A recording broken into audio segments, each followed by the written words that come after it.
We are on our way to play paddle. Paddle is tennis and squash combined, but it's an addictive sport that I found in Spain. I was living in Spain for a few years ago.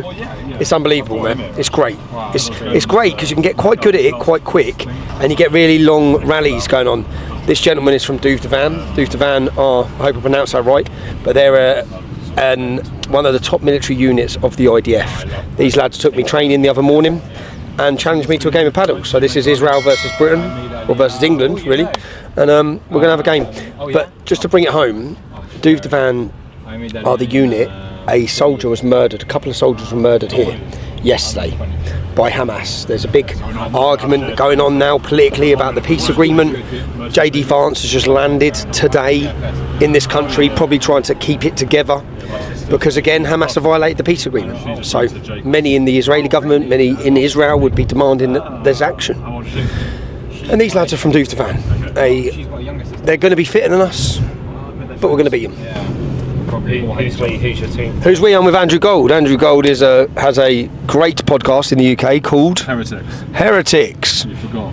Yeah, I forgot. It was that good. Yeah. I'm only joking. 630k subs in 18 months. Probably, I'd say that is the fastest growing podcast, probably in where? The world? Probably the world. Go on, Andrew. Come on, man. What do you think it is? No, that will be. No, but why do you think it's growing so fast, Tommy Robinson? Well, why do I think it's growing so fast? Yeah. The guests, the conversation. That's because you were the guest. You're saying it was because of you. It started off the back of me. Yeah. I made this man. Yeah. No, Andrew, and I spent a few days with Andrew in, where was we? In Spain. In Alicante. And Andrew's behind the exterior is a very funny man. That's what I realised. Very funny. That's what I took from it. Got funny bones. Can't climb mountains. Doesn't like walking much. Likes to get a taxi to the end of the road. So we're going to see how today goes. Yeah.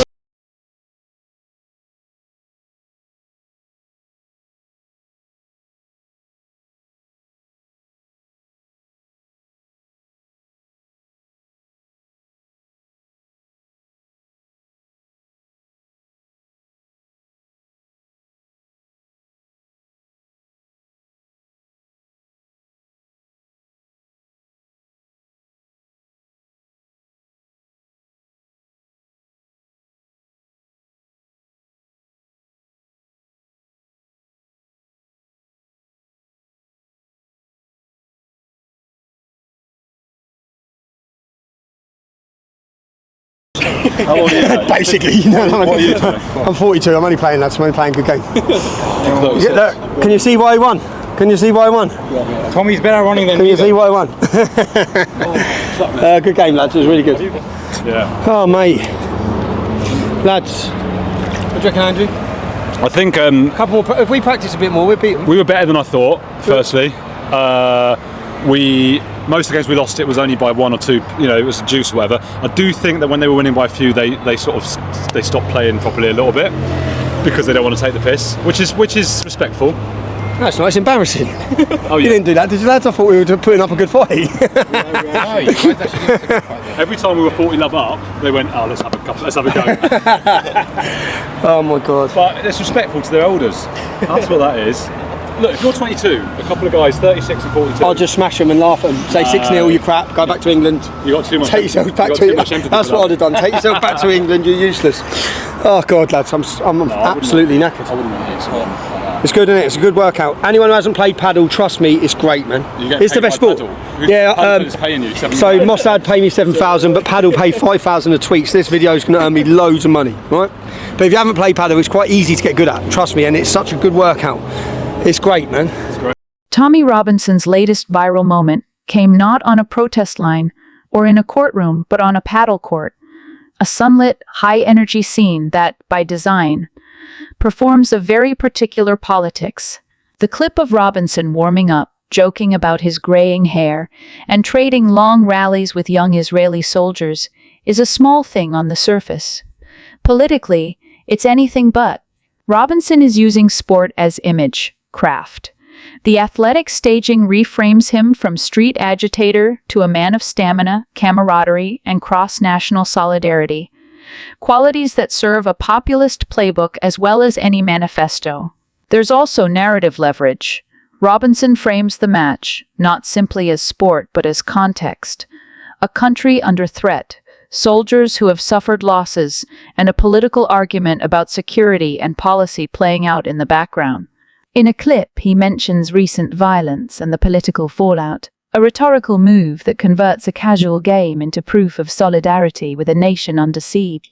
Whether viewers accept that framing will depend on how credibly they read the symbolism. For supporters, it's valor. For critics, it's spectacle. Reporting on broader Israeli operations and skirmishes in the West Bank and Gaza's region helps explain why such symbolism lands so strongly right now. We will come to the next news. I think, yes, there are issues. I spoke to two victim and survivors panels, which is indicative, I think, of some of the problems that the Home Office are trying to manage, because different people come from different lived experiences and have different hopes, fears and expectations. I was totally unaware that they had to have their questions, proofed by someone. And in fact, I totally, I find that abhorrent. That shouldn't happen. These are people who are reflecting their lived experience. As I said to them at the time, if I had been successful, the first thing I would want to do is give them the opportunity to speak to me in groups if that's more comfortable. But actually, people need the opportunity sometimes to share some of the detail they have in private, in one-to-one. And so to me, it would have been stepping beyond the small groups that have been brought together for this purpose, into creating a network of survivors who are able to speak to and inform the chair and challenge the chair, because no two experiences are the same. And I was really, I was really disappointed that, some of the survivors like Fiona Goddard felt that she had to leave the process because she wasn't happy with it.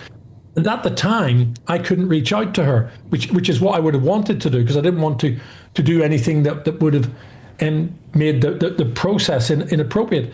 But that's a person who has been really, really good in the way that they've been able to speak out. They've used their experience courageously. And I think she, for one, has demonstrated a generosity of spirit in the way she looks at it from both sides.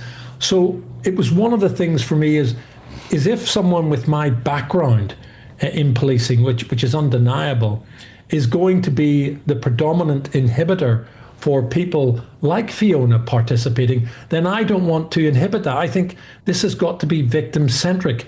And I made a promise when I spoke to the survivors that if I couldn't get their complete trust, that I would step back. And I think I got a huge amount of trust from a majority, but not all. And when you're given the privilege of speaking to these young people who have the courage to come forward, who share their journey and the pain that's inflicted, then you need to be true to your word. And that's one of the reasons I've stood down. The party politics and the toxic atmosphere around it, is very much the context that's around it. And my goodness, if politicians can't come together cross-party on this, when are they ever going to come together?